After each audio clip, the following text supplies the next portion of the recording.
A comic book investing video? Let's go, guys. Let's talk about some graded comic books.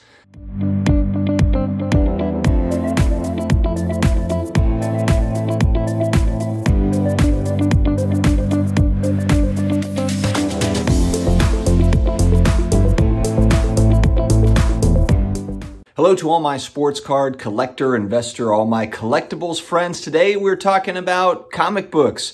And for all the sports card people, just bear with me and listen in. Maybe this is something that's for you, maybe it's not. Maybe you're skipping over this one and that's okay. But you know, on this channel, I'm an and guy. So it's, you know, a lot of comic books, sports cards, starting lineups, action figures, all the stuff. I'm interested in it. And today we're going to talk about a few comic books, graded comic books that I recently sold. Did I make a mistake? Did I not make a mistake? You tell me.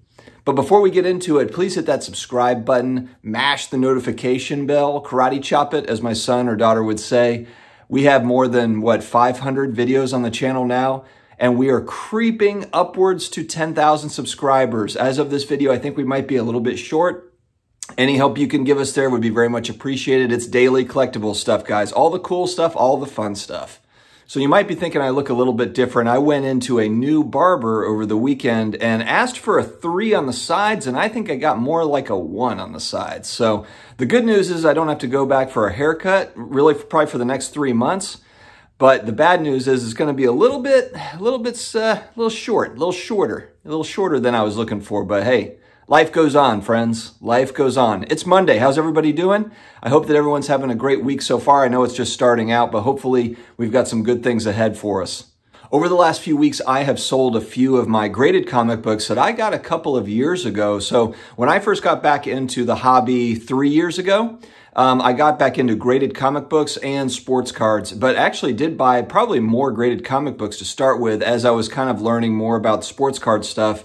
But you know what? Graded comic books 3 years ago were pretty hot with all of the Marvel movies coming out. You had all the, the Avengers movies. You had SpiderMan movies coming out. And so it was a lot of the comic book people kind of riding the wave of which villain is going to be in the next Marvel movie or DC movie. And then also kind of the nostalgia piece. The same thing that happens with sports cards is happened with comic books. And it's happening, and kind of, again, there's a little bit of a resurgence there as well, I think, over the last few months.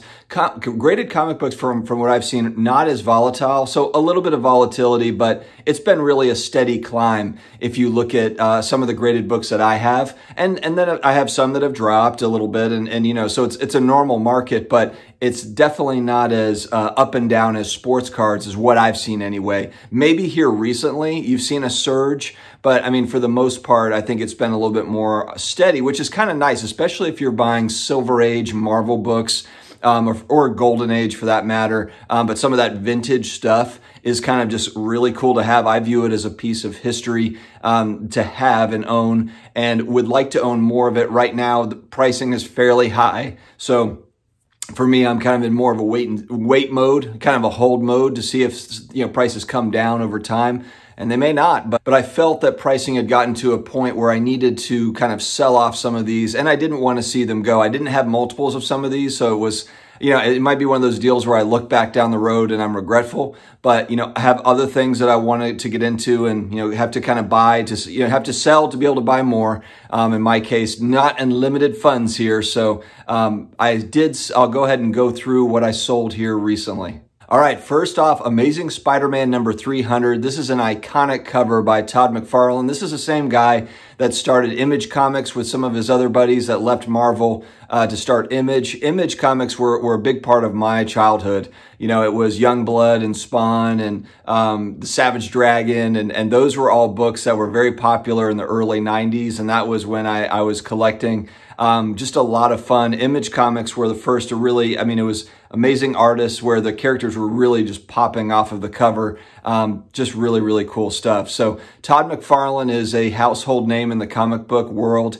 And he started Spawn after he left, Marvel. And this was an iconic cover for him. And the first appearance of Venom. There's kind of debate as far as, and look, I'm not a comic book expert. There's a lot of debate on this sort of stuff. In sports cards, we're debating who's the GOAT for particular sports. in comic book investing, everyone's debating when was the actual first appearance of a character. You know, for Wolverine, was it Incredible Hulk number 180 or was it 181? For first appearance of Venom, was it Amazing Spider-Man 300? Was it Secret Wars number 8? Was it Amazing Spider-Man number 252? There's some debate around all of these things, which makes it fun. And that's kind of what a lot of the comic book folks get into and talk about. And I enjoy that banter. So this is a book I bought a little over 2 years ago for $275. It recently has got up into the $600 range. I sold mine for $650. But like I said, if you compare this to Sportcards, that's kind of a regular occurrence. This is not anything special. But again, this was something where it was CGC 8.0. This is a book that I think maybe down the line I'll be able to get another copy depending on, how the market stays. I think that the market will cool off at some point for graded comic books and I can get back into this book. And that's a big reason why I sold it, because this particular book is not very rare. It's not super rare, especially in an 8.0 grade. If it was a 9.8, 9.6 CGC, then maybe I hold on to it. But this one in an 8.0 is a little bit less scarce. I think I can get back into that book at a later date. All right, the next one is Amazing Spider-Man number 252, and this is another Venom suit. It was a CGC 9.4, and I got this one again. All of these I'll be talking about 2 years ago, 2.5 years ago. $200 or so for this book. It was $185, I think, before tax for this book a couple years ago, and it's just about doubled to where I sold my copy for $400. And, again, not really happy to see it go, but at the same time, a book that I can get back down the line if needed. Not a scarce book, fairly high grade of it, but they are out there. So I'll look to get back into this book later on. All right, the next one is one that is not as common, at least not on the market, and it's Spawn number 1, but it's the newsstand version in a 9.8, which is really kind of PSA 10 gem mint condition, if you will, for those that are learning about comic books. This is not an easy book to find, and it's not an easy book to find in this grade at a kind of at that price. I bought this 2 years ago for $450. Recently sold it for right at about $1,100. And for me, being a huge Spawn fan, Todd McFarlane fan, not an easy sale for me. And I don't know if I'll be able to get this book back again at the same price that I got it for previously. We'll see. But this was more about, I do have a regular copy of Spawn number 1, which they printed millions of in a 9.8, and I'm okay with that. This is just a variant to where the newsstand editions are believed to have been printed a lot less. They're a small fraction of kind of the print copies that don't have the newsstand barcode on them, but we don't have any set stats on that. So we don't really know how scarce they are. There could very well be stacks of mint copies of these somewhere, or sitting at CGC, who knows. But for variants, I would much rather sell a variant type of a book. This one was tough though, because this is my childhood. This is the nostalgia piece. I would rather sell a variant type issue as opposed to like a really good first appearance, which is the next book I'm talking about was harder to sell, and I'll explain why that is.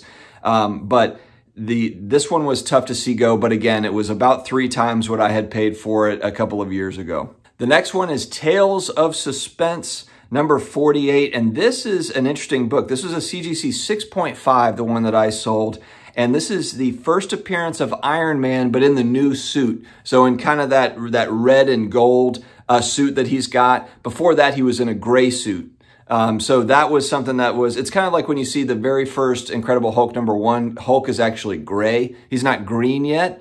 This is the same sort of deal where Iron Man, this is an early Marvel book where this is the first appearance of Iron Man in that suit that we all know watching the movies. So this is a book that I got for $300, $325 a couple of years ago, and then just recently sold it for a little over $600.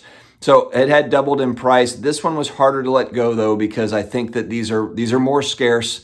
Now in a CGC 6.5, there are more of those out there. If you go into higher grades, they get very, very expensive. But this was a tough one just because, again, it's that history piece. It's it's the first appearance of that particular suit. It's right there on the cover, which I think is cool. He's kind of like popping out of a doorway in the new suit. And, it's a piece of history there in that book. It's the first time it was ever shown. So just a pretty cool, it's an important book, especially to Iron Man collectors, if you're a big Iron Man collector. And that's the thing with comic book investing. When you're investing in comic books, there are a lot of really deep, comic book collectors that really, really appreciate these books, which is awesome, which gives it long-term appeal, because you do have that collector base for certain characters. This is one of those books that kind of falls into that bucket of early Iron Man stuff. And so sad to see that one go, but hoping to add another one, and maybe a lower grade version. Maybe it's a 3.5 CGC or 4.0 that I add down the line just to have a piece of that history. I think that would be really cool. But again, not a common one that you see all the time. Last but not least, we've got the new Spider-Man movie coming out, or I guess the new Venom movie that's going to come out here at some point with Carnage in it. And a very popular book is Amazing Spider-Man 361 in a 9.4 grade. And this is the first appearance of Carnage. Again, there is some debate on the first actual appearance of Carnage. But 361 has got him on the cover. It's a cool cover. It's recognizable. This was a 9.4 grade. I bought it for $150 a couple years ago. It's now at about $300, $325 is where I sold it for. So again, about doubled. And this is a book where they printed a lot of these. So it's not a scarce book. And I think that I can get back into it down the road at some point. I don't know if it'll be anytime soon, just with the popularity of the movies and the comic books, again, as we talk about. But this is one that I could let it go because I think I can get it back. And maybe I just get it back at a lower grade. Maybe I get an 8.5 or something just to have it in the collection down the road at a lower price. But cool books for sure, guys. Are you all, let me know, are you all investing in comic books at all? Is this of interest to you? And if so, Silver Age, Bronze Age, Golden Age, what's kind of your Copper Age? What is your ideal comic book genre, if you will, or are you in on all of it? This stuff is really fun. Positive note of the day, I don't have anything profound. I was in kind of a hurry. I had some family here over the weekend, so we've been really busy, so apologies there. Didn't get a video out yesterday, so just playing a little bit of catch up, but excited to get into this week. We do have hobby news coming out tomorrow for both Sportcards, Collectibles, and Top Shot that will come out tomorrow morning. And then I do have a lot of live streams. I've got Flipping Steve coming on the show tomorrow, as well as Jennifer Top Shot on Wednesday. And then I'm on Andy, the Fantasy Football Card Quest show on Thursday. It's going to be a busy week. So guys, stay positive. No matter what, there's going to be some strange events, probably some obstacles in the way for sure in life. Let's just keep on pushing through and pressing through because we have to. We don't have a choice. And remember, I always try to think about this when things get tough. One shot at life. You only get one shot at it. There's one chance. Make the most of every day, every second, every hour. Be productive and be a positive influence on the world if possible, and help somebody. There's enough negativity out there. Let's try to build somebody up for a change, because it seems like there's a lot of the other side is popular. There's a lot of knocking down and not enough building up. So let's work on that part, and I think that we'll be all right. So have an amazing Monday. I will talk to you again soon.